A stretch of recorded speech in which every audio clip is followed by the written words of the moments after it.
Nah, jadi Bapak Ibu udah mencerna video itu ya, yang tentang diskusi awal introduction tentang Islam ya, yang menceritakan latar belakang pemahaman pikiran Islam. Dari texting yang Bapak Ibu posting ya, mungkin ada beberapa hal yang menjadi perhatian Bapak Ibu ya waktu menyimak rekaman diskusi itu. Yang pertama adalah bahwa pemikiran Islam yang tradisional itu berfungsinya dengan tiga sumber utama ya, bacaan itu adalah dari Quran, lalu dari hadits dan dari eh, sirah nabawiyah, itu sejarah Nabi begitu ya. Nah, eh, kalau Bapak Ibu berusaha comparing ya dengan kekristenan ya, kekristenan terutama yang Protestan biasanya punya slogan sola scriptura ya. Jadi otoritas tertinggi itu adanya di Alkitab begitu ya. Sebenarnya teman-teman yang Katolik juga sola scriptura sih, karena tetap Alkitab itu mempunyai otoritas yang tertinggi karena yang dianggap diwahyukan memang Alkitab begitu ya. Yang lain-lain tradisi dan sejarah bapak-bapak gereja mula-mula itu kan melengkapi pembacaan Alkitab, karena Alkitabnya dibaca juga di dalam sejarah sebagai satu umat percaya ya. Jadi sebenarnya perbedaan antara Kristen dan Islam nggak begitu jauh, karena even yang Protestan sama Reform juga tidak membuang tradisi sebenarnya. Ya, itu yang saya mau komentari ya dari texting Bapak Ibu ya di topik yang itu ya. Jadi kalau mungkin mau dilihat padanannya ya, dari sisi Islam ya, hadits itu mirip dengan tradisi kalau di kekristenan ya, karena itu isinya, hadits itu adalah sayings ya, perkataan-perkataan yang dirunut dari sumber-sumber otoritas yang bisa dirunut sampai Muhammad begitu ya. Jadi sahabat-sahabat Muhammad yang mencatat perkataan itu terus ditransmisikan ke generasi berikutnya, dan itu membentuk tradisi di dalam kehidupan keagamaan umat gitu ya. Mirip sebenarnya dengan kalau orang Reform merasa membaca Calvin itu tinggi banget ya otoritasnya ya. Jadi kalau di mimbar itu bilang Calvin mengatakan ini gitu ya, atau Luther bilang begini gitu misalnya. Nah, itu langsung semua telinga itu lebih mendengarkan daripada eh, nggak nggak mengutip nama-nama besar itu ya. Jadi sebenarnya juga orang reform juga ada tradisi reform tertentu ya yang mengikuti, bukan tanpa tradisi, karena tidak ada pemahaman keagamaan yang munculnya di vakum sih. Ya, jadi kita juga bisa memahami ya, walaupun umat Islam tradisional itu bukan cuma bersumber pada Quran semata, ada hadits, ada sejarah Nabi ya, tapi kebanyakan agama berfungsinya mirip seperti itu, bahkan juga yang Protestan dan Reform, bahkan kalaupun slogannya sola scriptura gitu ya. Dan Calvin sama Luther kan juga membaca Agustinus ya, menarik pemahaman mereka juga dari tradisi warisan dari Agustinus ya untuk mengerjakan tugas reformasi mereka ya. Jadi mereka tidak membaca Alkitab di dalam vakum ya. Semua yang mengklaim membaca Alkitab di dalam vakum kemungkinan sesat ya, karena dia tidak menyatu ya ke dalam tubuh umat beragama itu begitu ya. Dia kok baca-baca sendiri ya, dia aneh sendiri nanti ya. Jadi sebenarnya nggak ada orang yang membaca kitab suci dalam vakum. Nah, sejarah Bapak Gereja mula-mula, kalau tradisi keagamaan itu belajar dengan cukup baik, biasanya bukan cuma menyebut nama-nama teolog yang cenderung lebih modern yang dipahami sebagai memberikan sumbangan, tetapi baca early church fathers ya, Origen atau Athanasius atau Irenaeus, itu juga jadi bermakna ya. Tapi tergantung jadi seberapa berat pembelajaran seseorang ya. Sejarah gereja mula-mula juga syarat pembelajaran sebenarnya untuk umat beragama yang modern. Ya, jadi sejarah gereja ya, church history itu juga penting ya. Dari sisi Islam itu sirah nabawiyah, itu sejarah nabi begitu ya, yang menjadi pelengkap di dalam pemahaman agamanya. Ya, jadi antara Islam sama Kristen nggak sangat berbeda ya. Berfungsinya punya kemiripan-kemiripan ya, sehingga kalau kita mau sandingkan dan berusaha mencari pemahamannya, kita bisa paham juga kok sebenarnya umat Islam seperti apa, walaupun kita datang dari sisi kekristenan ya. Nah, tapi memang tetap ada perbedaan ya, sehingga kesadaran tentang di mana ada kerutan tapi di mana ada tautan itu jadi penting juga ya untuk kita bisa berkomunikasi dengan baik. Karena kalau enggak, nanti kita datang dari sisi agama tertentu terus mengasumsikan bahwa yang di sebelah sana pikirannya harusnya sama dengan saya gitu. Nah itu kalau ngobrolnya udah gitu jadinya nggak ketemu. Dan itu yang sering terjadi ya. Jadi salah satu tugas di pembelajaran kita adalah at least kita jadi lebih paham sedikit ya dari sisi sana sehingga kita nggak miscommunication gitu ya. Nah, kalau Bapak Ibu perhatikan ya di dalam pemahaman kekristenan sendiri ya kan di dalam pembicaraan diskusi itu ada satu poin yang bilang bahwa sebenarnya antara Kristen dan Islam ada tautan dan kerutan itu mirip hubungannya seperti Yudaisme dengan kekristenan. Ya, juga ada kalau kita mau pakai istilah teologi Kristen, kontinuitas dan diskontinuitas ya antara perjanjian lama dan perjanjian baru ya. Dan kalau Bapak Ibu perhatikan ya di dalam kelompok-kelompok agama Kristen saja kadang-kadang ada variasi ya terhadap bagaimana menyikapi kontinuitas dan diskontinuitas terhadap PL ke arah PB itu ya. Apakah pertanyaan-pertanyaan biasanya gini, seberapa relevan masih PL untuk kehidupan gereja Kristen zaman sekarang? Ya, apakah dianggapnya sangat tidak relevan lagi ya hukum Taurat itu dan bahkan hukum Taurat itu jahat begitu ya misalnya ya kalau pembacaannya sangat diskontinu begitu ya. Tapi kalau pembacaannya lebih kontinu mungkin lebih menekankan bahwa oh perjanjian itu ya dari Abraham, Ishak, Yakub sampai Daud sampai Yesus loh begitu ya sehingga perjanjian lama itu nggak boleh kita buang ya karena itu di dalam garis perjanjian yang sama ya.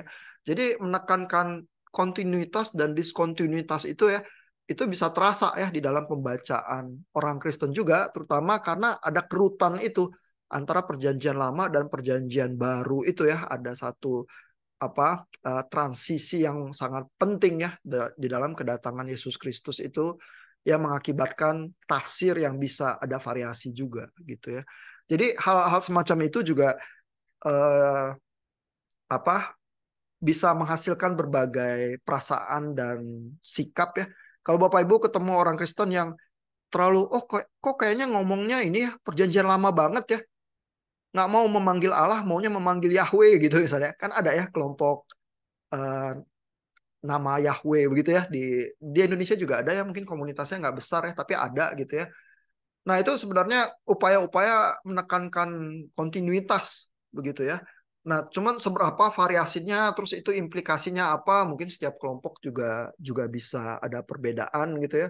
Terus di sisi ekstrim yang satunya mungkin ya udahlah hukum Taurat udah nggak relevan gitu. Memang kamu masih ke tempel bakar korban kan enggak gitu misalnya. Nah, tapi kan simbolismenya aja kitab Ibrani pakai ya bahwa Yesus adalah imam yang dari apa imam yang khusus yang bukan dari garis keturunan Lewi ya.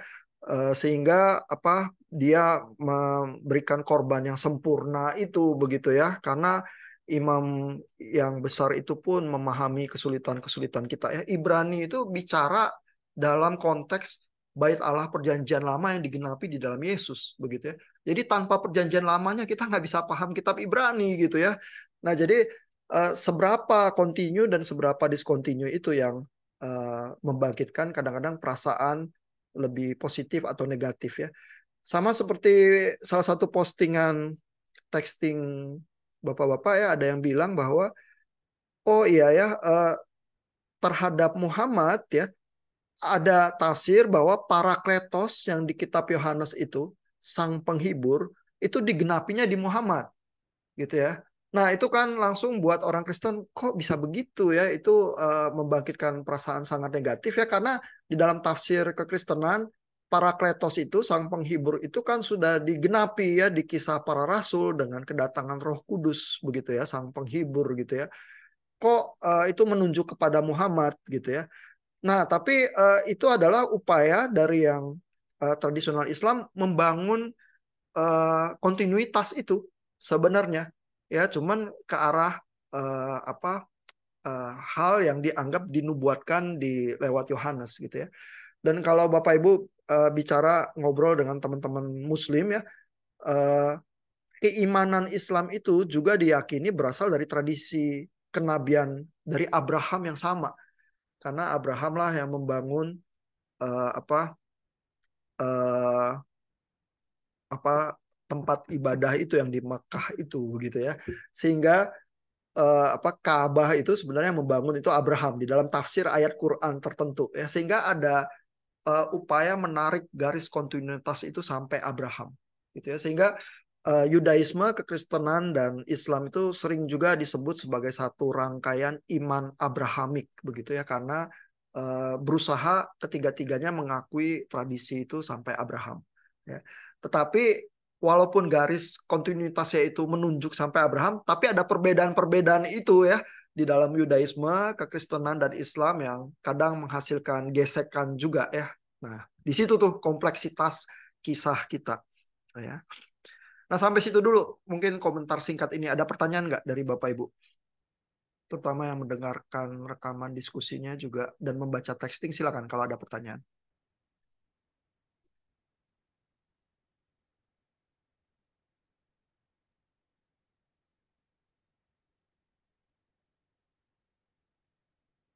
Gimana pertanyaan?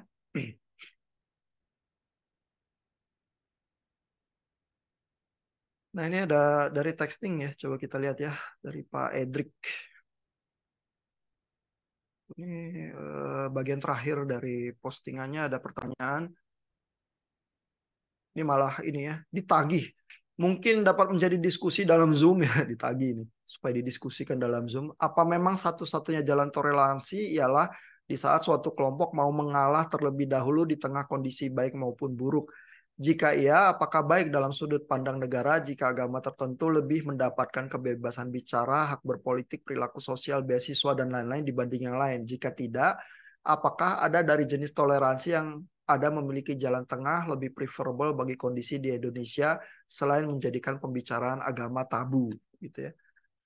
Jadi Pak Edric ini kurang lebih tidak merasa bahwa kalau eh, ngobrol agama itu dianggap tabu itu kurang memuaskan gitu ya, sehingga ada nggak jalan toleransi yang lain? Apakah toleransi itu ya mengutamakan yang mayoritas gitu ya, yang minoritas harus ngalah gitu ya, atau bagaimana gitu? Itu kurang lebih ya eh, inti pertanyaannya Pak Idrik.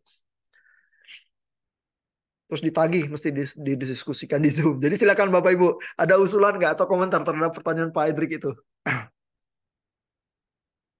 Silakan Bapak Ibu.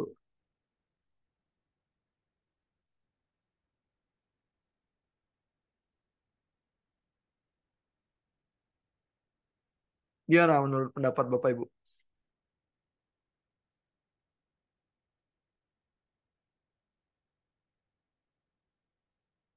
Sebenarnya sih di Indonesia tidak bilang bahwa yang mayoritas harus diutamakan dan lain sebagainya. Nggak ada undang-undangnya atau apa yang bilang apa ada Pak Idrik apa kepikir ya bagian yang benar-benar bilang oh yang mayoritas harus diutamakan gitu. Ya, mungkin nggak secara eksplisit ya, tetapi kan kayak calon presiden aja harus yang Islam kan, Pak. Oh Misalkan, iya iya iya ini dalam rangka pilpres ya. ya yang saya kepikiran sih itu ya. Dan biasa secara apa ya, misalkan administrasi, KTP, SIM, ya saya nggak tahu sih yang kompleks-kompleks gimana ya. Atau kalau dulu di kakak tuh ada ibu-ibu pernah ngomong kayak mau ngurusin home industry, entah orangnya perlu disogok dulu kah atau apa biar lebih lancar, tapi karena dia nggak mau jadi kayak semacam dipersulit begitu. Nah, yang begitu-begitu Pak. Oh tapi mungkin yang harus nyogok bukan cuman orang Kristen, semua orang harus nyogok kali ya kalau zamannya sogok-sogokan kali ya. Ya, ya mungkin ya makanya yang itu kan entah pandangan saya apakah stereotipikal juga atau apa ya itu yang saya mau diskusikan gitu. Iya iya. Iya ya, kalau kalau sebagai yang datang dari kalangan yang minoritas ya entah itu etnik atau agama ya, memang selalu ada perasaan mungkin lebih tertekan begitu ya. Eh, Tapi bahwa kita yang minoritas juga punya stereotip tertentu, tampaknya iya juga ya, karena eh iya, misalnya secara personal aja ya, saya dari kecil punya stereotip bahwa yang non Chinese itu apa lebih malas, lebih apa lebih bodoh ya, mohon maaf dan lain sebagainya ya. Tapi stereotip itu mulai hilang waktu saya kuliah di ITB. Buset deh, yang banyak kan yang non Chinese gitu ya. Mereka ulet banget belajarnya, terus pinter-pinter lagi brilian gitu ya. Jadi pas lagi bersentuhan dengan komunitas yang lebih luas, itulah stereotip kita itu bisa bisa mencair begitu ya. Nah, mungkin karena apa? Ya tergantung pengalaman hidup kita juga ya seberapa gitu ya. Ada komunitas-komunitas yang bergeseknya lebih kenceng, terus kita merasakan tekanan diskriminatif gitu ya. Tapi ada kelompok-kelompok yang mungkin lebih welcoming ya, terus kita justru merasakan oh enggak ya, ternyata stereotip saya banyak yang salah begitu ya misalnya ya. Jadi itu mungkin membentuk juga sih apa eh, gimana perspektif kita begitu ya. Tapi saya rasa ada perbedaan dan ada spektrumnya sih Pak. Bahwa ada bagian dari masyarakat yang cenderung diskriminatif, saya rasa ada ya. Apalagi walaupun bukan dalam bentuk undang-undang seperti apa ya. Kalau presiden ada syarat agama, mungkin waktu lagi pembentukan itu aturan tertentu itu dianggap niscaya ya bahwa yang memimpin negara harus memahami ya bagian realitas kebanyakan orang sehingga dia jadi nggak salah begitu ya. Entah apakah syarat itu kapan-kapan bisa berubah atau apa tergantung dari perkembangan pikiran di masyarakat juga ya. Nanti apakah ada satu saat di mana syarat itu jadi enggak ya. Di dalam demokrasi yang sudah cukup mature saja di Amerika ya, presiden yang berkulit hitam yang pertama itu baru Obama loh. Presiden wanita nggak ada. Bayangin, di Indonesia udah ada malah Megawati.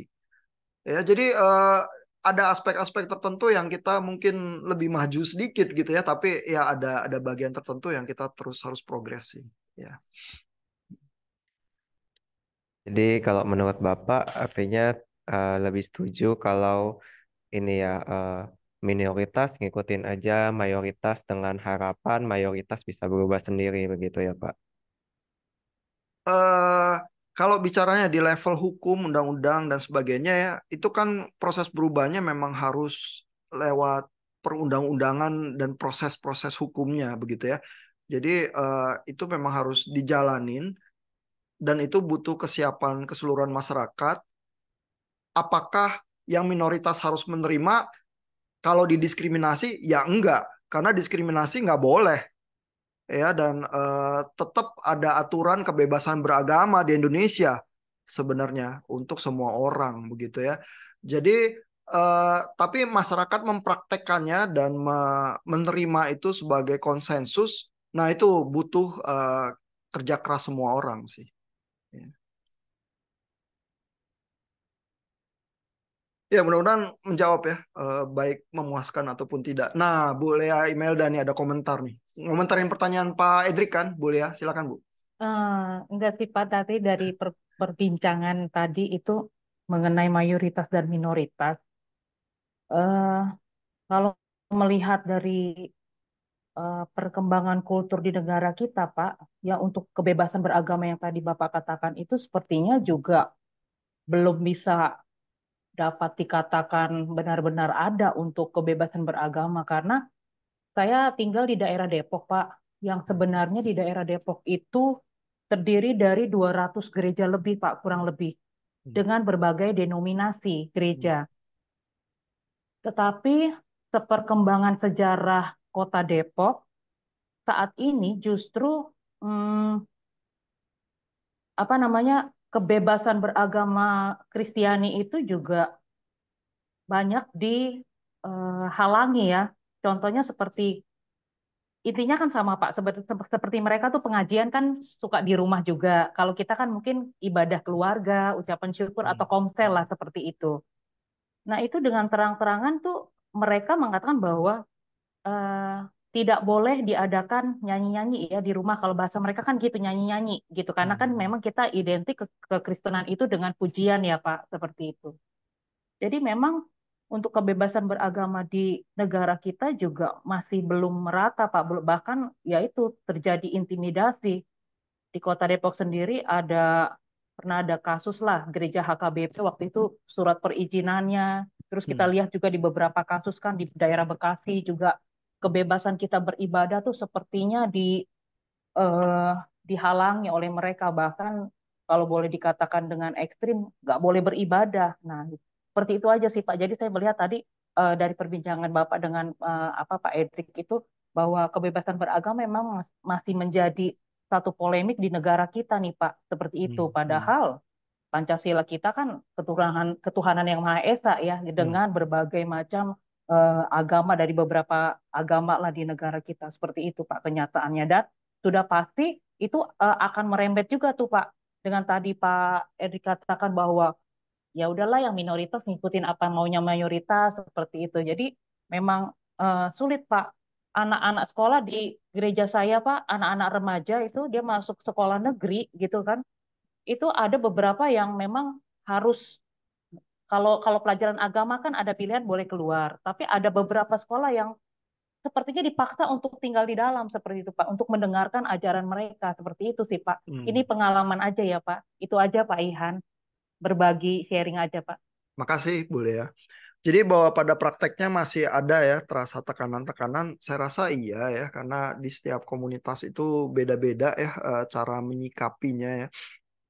Eh, Mungkin kalau kita ada poin yang untuk kita introspeksi ya adalah ini sih. Kalau buat umat Islam ya, mereka itu sistemnya kan nggak denominasional ya. Jadi mereka tuh kalau Islam mau ke masjid yang mana aja kan nggak apa-apa ya. Dan justru kebiasaannya masjid itu atau langgar itu kan open door ya. Jadi kalau kita ke kampung nggak kenal siapa-siapa bisa tidur di masjid gitu. Kalau gereja kan enggak ya. Kalau gereja, wah ini lagi berantem semana yang gereja yang lebih benar ya. Terus kelompok yang denominasi tertentu nggak boleh ke gereja itu sehingga orang Kristen itu bangun gereja banyak ya di satu jalan aja ada banyak gerejanya dengan berbagai tipenya karena yang sebelah sini nggak berbaur dengan yang sebelah sana gitu ya. Padahal kalau untuk umat Islam ya, kesatuan umat itu karena Tuhan itu satu, tauhid, umat itu juga satu gitu. Sebenarnya orang Kristen juga ya punya kesatuan tubuh Kristus ya, tapi entah kenapa yang Protestan nggak serius ya kayaknya kalau ngomong kesatuan tubuh Kristus gitu ya. Mungkin yang Katolik lebih serius sih, yang Protestan kurang ya. Nah, jadi begitu ada perbedaan itu ya, kebutuhan untuk apa semacam membangun rumah ibadah demi ada kelompok yang berbeda itu kebutuhan tipikal Protestan sedangkan di Islam enggak ya kalau satu daerah itu udah ada masjid besar ya udah ke sana gitu ya kalau memang belum ada terus bangun lagi jadi bisa dipahami ya dari sisi Islam melihat orang Kristen tuh agak aneh gitu ini di satu jalan udah ada tiga gereja kenapa nggak ke yang satu aja terus orang Kristen kan nggak bisa dong gitu ya misalnya nah jadi eh, mungkin bagian itu kita harus introspeksi juga gitu ya karena ada hal-hal yang tampaknya kita ucapkan ya kesatuan tubuh Kristus atau apapun itu ya tapi kita nggak konsekuen juga menjalaninya atau bagaimana teologi kita sebenarnya gitu ya. Sehingga harus menghasilkan pengelompokan-pengelompokan seperti itu ya. Tapi bahwa ada praktek-praktek yang diskriminatif dan sebagainya, saya rasa memang iya ya, kadang tidak terhindarkan kalau ada perbedaan jumlah antara kelompok yang besar dan yang kecil ya. Tetapi biar bagaimanapun melakukan apa tekanan ya atau opresi terhadap minoritas itu tidak dibenarkan sih. Ya even kan kalau lagi mau Natalan kan yang turun untuk jagain gereja itu ini ya teman-teman dari NU ya Banser gitu ya kan. Jadi dari sisi Islam juga banyak memahami hal itu dan kalaupun eh, pemerintah perundang-undangan atau apa kadang masih terasa diskriminatif dari komunitas itu yang jagain turun tangan gitu ya demi supaya kita bisa hidup bersama itu. Dan itu teman-teman Islam ya yang melakukan ya. Jadi ada sih area-area di mana kita harus introspeksi juga sih. Ya, Pak Edric gimana Pak? Mau mengomentari Pak dari Bu Lea itu tadi?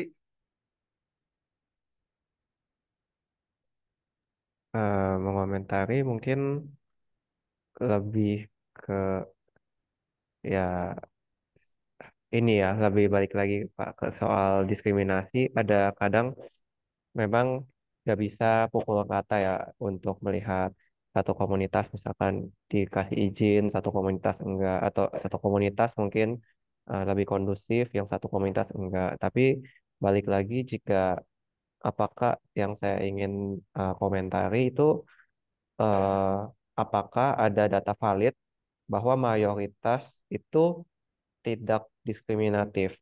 Kalau misalkan ada, atau prinsipnya sebisa mungkin arah diskriminasi itu eh, dikurangi, itu bisa dalam posisi di mana bukan seperti ini ya, ke misalkan kalau dari minoritas, oh ya udahlah kita jangan terlalu stereotipikal. Untuk yang mayoritas ya kita harus lebih bisa memahami yang satu sama lain begitu. Atau apakah ada jalan lain begitu? Apakah misalkan dari hukumnya ditambah, atau yang secara legal itu kan lebih ini ya, lebih nggak apa ya, bukan tenggang rasa, tapi lebih mungkin lebih sah gitu, bukan lebih tertulis begitu, Pak.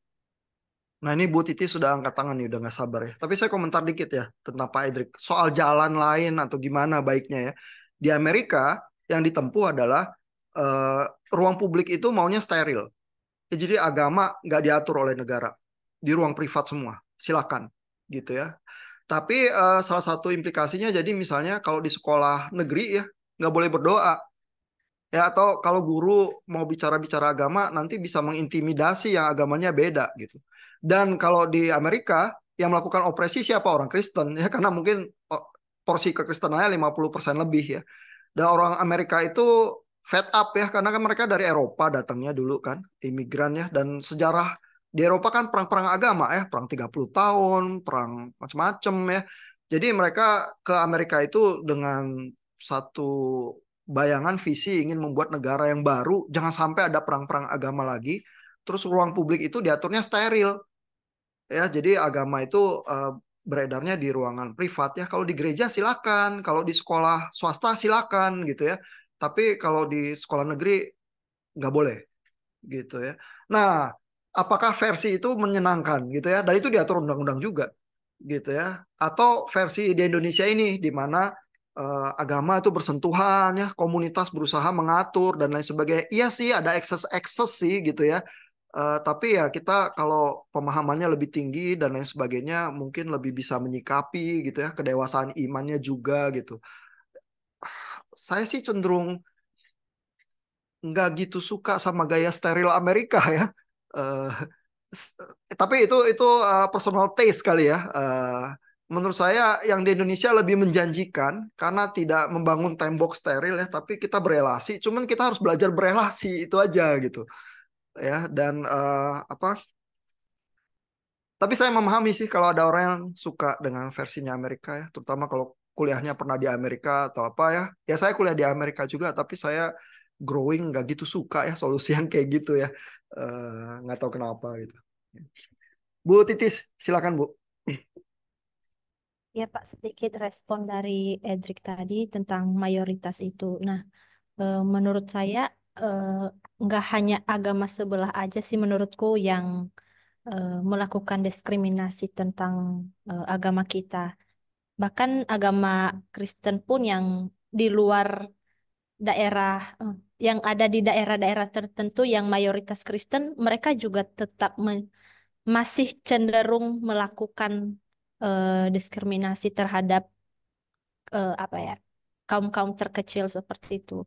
Nah, untuk terkait dengan agama yang tadi, saya juga teringat waktu Pak Wils eh, di kelas-kelas yang lain ada dosen yang mengatakan bahwa eh, mending di negara kita yang masih kental agamanya gitu. Sedih juga kalau misalkan di negara kita tidak melibatkan agama sama sekali dengan aspek-aspek yang lain gitu, yang memberikan batasan terhadap aspek yang lain, sehingga di negara kita lebih mungkin karena kurang toleransinya, tetapi dengan ada keterlibatan agama di aspek-aspek seperti politik, pendidikan itu juga bisa eh, tetap menjaga keunikan kita gitu, Pak. Menjaga menjaga generasi-generasi yang di bawah kita seperti itu sih, Pak. Ya, makasih Bu Titis komentarnya. Jadi kalau pas orang Kristen yang jadi mayoritas, jangan-jangan orang Kristen menindas juga yang minoritas gitu ya. Sehingga memang kita perlu selalu mawas diri sih, karena realitas itu tetap tetap ada begitu ya. Terus kalau di Indonesia kita terpaksa belajar hidup berdampingan ya, lalu juga berteologi di tengah-tengah keragaman itu ya. Saya rasa itu memang berkat kontekstual ya, yang menjadi anugerah buat kita ya. Jadi kita belajar menghidupinya ya. Kalau steril itu memang kesannya bersih ya, tapi mungkin kurang kuat imunitasnya ya daripada kalau kita itu beriman di tengah-tengah keberagaman dan keberagamaan yang lebih vibrant gitu ya. Saya sih melihat potensi yang lebih besar di Indonesia sih ya. Oke, nah karena Bapak Ibu isunya soal toleransi ya, saya ingat di video yang Bapak Ibu lihat ya, itu ada bagian ayat dari Al-Kafirun ya. Ini saya mau tunjukin sedikit tafsir ya.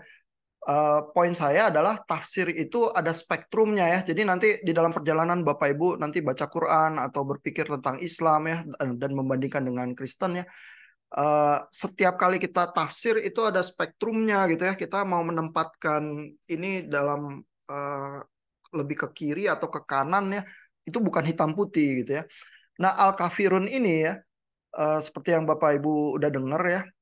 Ini lakum dinukum waliyadin ya, yang terakhir ini ya kalimatnya ya, untukmu agamamu dan untukkulah agamaku ya. Itu biasanya menjadi semacam apa mercusuar untuk konsep toleransi ya. Kalau Bapak Ibu perhatikan ya, pernah nggak punya teman Islam yang mengutip ini gitu? Nah, tapi sebenarnya ini tuh keras atau lunak ya menurut Bapak Ibu kalau mau ditafsir. Nah, jadi Bapak Ibu ya, saya tunjukkan juga satu tools ya. Ada website ya. Nanti sembari kita baca Quran, Bapak Ibu mungkin akan sering merefer ke sini ya, quranweb.id ya. Itu cukup menyenangkan ya. Oh, ini malah bisa ada bacaannya. Coba saya share screen lagi ya. Oh, ini udah ada soundnya. Nah, ini Al-Kafirun ya, surah 109. Eh, ayat terakhirnya itu ayat ke-6 ya. Ini kalau Bapak Ibu klik di sini, nanti Bapak Ibu bisa dengar pelafalannya dari ayat ini.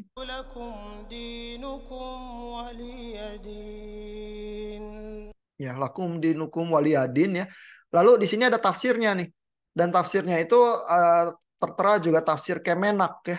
Sehingga ini kalau tafsirnya dari Kementerian Agama cukup diterima umum gitu ya sebagai pemahaman Islam tradisional yang ada di Indonesia gitu ya. Nah, ini bisa dibaca jadi tafsirnya ya.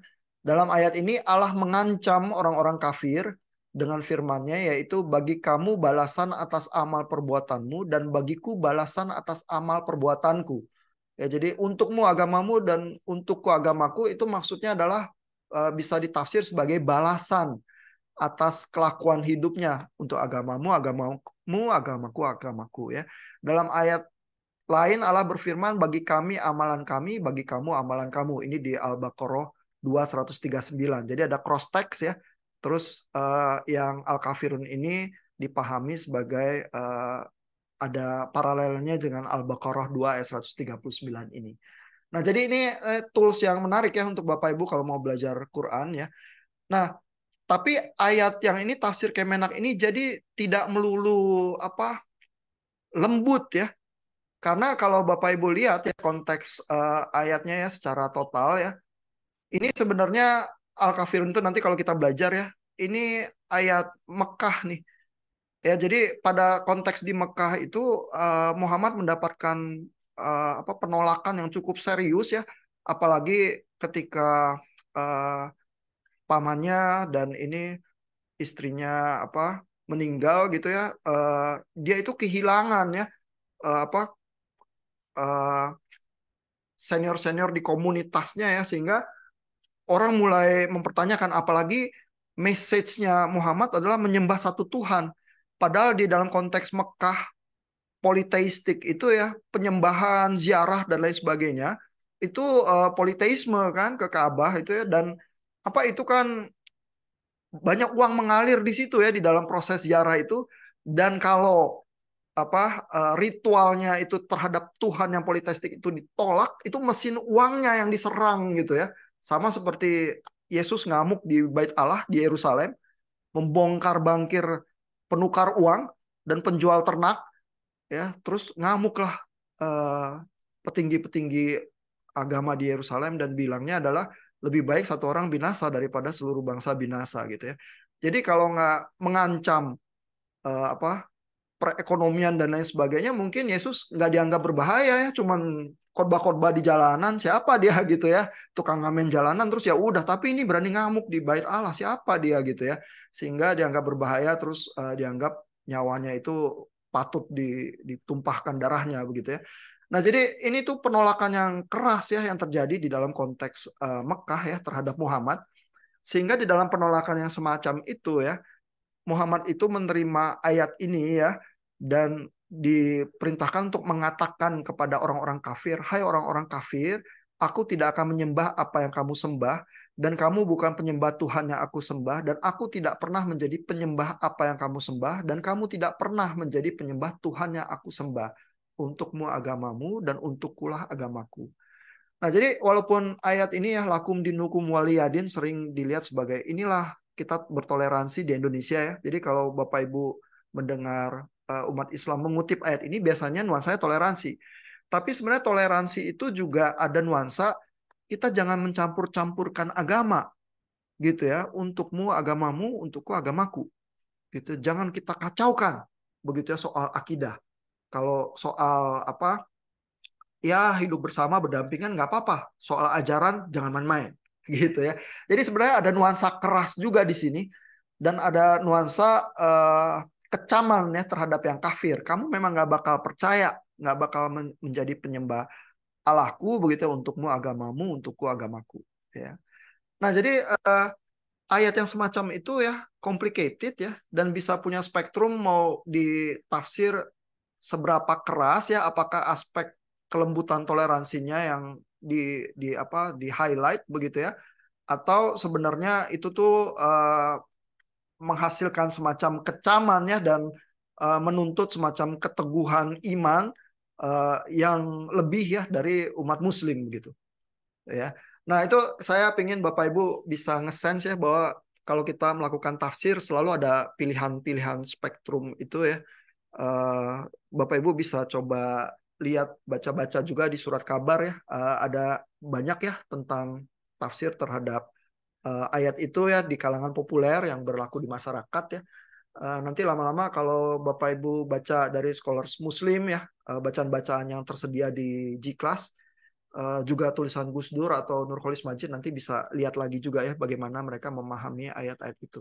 Tapi itu ada spektrum. Ya, setiap kali kita selalu melakukan tafsir itu seperti itu ya. Dan itu nggak mengherankan ya, Bapak Ibu baca Alkitab kan juga gitu ya. Apakah baca Paulus itu mau menafsir bahwa Paulus itu mengecam Yudaisme itu simply adalah legalis, begitu ya, hukum Taurat itu murni jahat ya. Kalau baca Galatia atau apa ya, buat Bapak Ibu yang lagi ngambil PB2A ya, atau sebenarnya eh, Paulus itu agendanya berbeda ya. Dia mau menunjukkan bahwa di dalam zaman baru dan Kristus udah datang ini, Injil dan keselamatan dari Allah itu bahkan terbuka pintunya buat yang kafir. Jadi yang Yudaisme itu perlu memahami rencana keselamatan Allah itu mungkin berbeda daripada yang dibayangkan gitu. Tapi bukan tiba-tiba Paulus itu merasa yang Yudaisme itu legalis gitu ya. Jadi bacanya gimana mau didorong ke arah yang lebih keras atau lebih lunak ya, itu bisa ada variasi tafsir dan spektrum gitu. Di situ ada kebebasan sebenarnya ya untuk berteologi gitu. Nah, ada komentar pertanyaan sejauh itu? Ya, Pak Edric. Jadi penasaran Pak, pas Bapak bilang ada spektrum tafsir. Kalau di sistematik Islamnya sendiri ayat ini masuk ke dalam bagian mana, Pak? eh ya nanti nanti Bapak Ibu lihat ya, misalnya Abdullah Said baca itu bagaimana ya. Jadi kebanyakan orang merasa itu adalah ayat yang menggambarkan toleransi ya, bahwa Islam itu bisa hidup berdampingan dengan rumus bahwa jangan mencampur-campurkan ajaran begitu ya. Sehingga ayat itu dilihat sebagai menyodorkan kemungkinan untuk toleransi dan hidup berdampingan di dalam komunitas yang plural. Tetapi yang membaca detil konteks ayat itu dan memahami kisah Muhammad di Mekah ya dan latar belakangnya ya, bisa juga melihat bahwa itu tuh sebenarnya ada tantangan ya terhadap kehidupan umat yang lebih serius ya dan lebih apa uh, berjaga-jaga terhadap uh, kelompok yang dianggap kafir gitu ya. Jadi ada spektrum itu, pemahaman umumnya memang itu ayat toleran, tapi tetap ada potensi ditafsirkan ke arah yang lebih keras kalau diinginkan karena ada pemahaman kontekstualnya yang tersedia gitu. Tapi nanti Bapak Ibu baca sendiri dari tangan-tangan Muslim scholars dan penafsir-penafsir ya.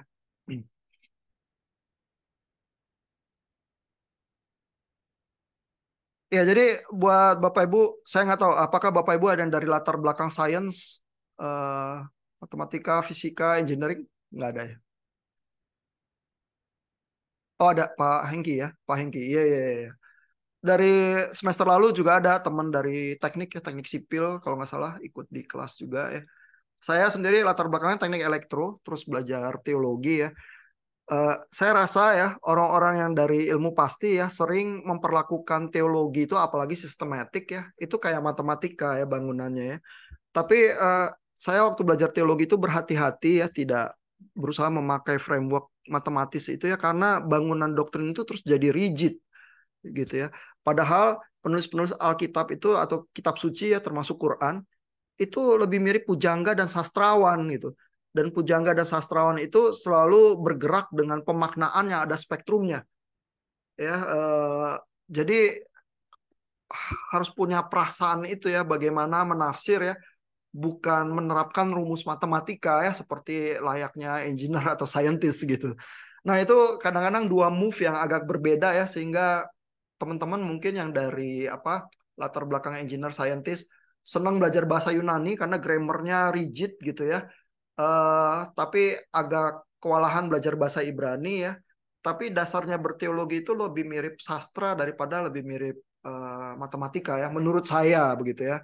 Sehingga ya mungkin ada baiknya mengembangkan keduanya ya. Kalau Calvin memang cenderung sistematik ya, karena dia ingin membuat bangunan doktrin itu ya yang bisa dia bawa ya untuk pemahaman gereja Protestan. Kalau Luther lebih insidentil dan mungkin berfungsinya mirip rahib Katolik yang tajam gitu ya, tapi lebih tekstual ya, lebih sastrawi gitu dibandingkan Calvin gitu ya. Jadi teolog juga punya stylenya ya. Bapak Ibu bebas mengembangkan itu ya, sensitivitas bagaimana melakukan tafsirnya itu ya. Terutama karena kan di seminari belajar juga ilmu-ilmu tafsir yang lain ya. Tergantung Bapak Ibu sukanya biblika atau sistematik ya. Tapi banyak ruang gerak ya, bukan cuma satu jenis teolog saja yang benar ya. Mudah-mudahan Bapak Ibu bergaulnya cukup luas sehingga bisa mengembangkan berbagai-bagai style. Nah ini kita udah overtime ya, jadi thank you buat Bapak Ibu untuk diskusinya. Saya rasa cukup untuk hari ini ya. Nanti habis pertemuan ini saya upload materi bacaan dari chapter Pak Bambang Ruseno untuk Bapak Ibu nikmati. Terus minggu depan kita ketemu lagi bahas texting yang Bapak Ibu posting ya. Thank you Bapak Ibu.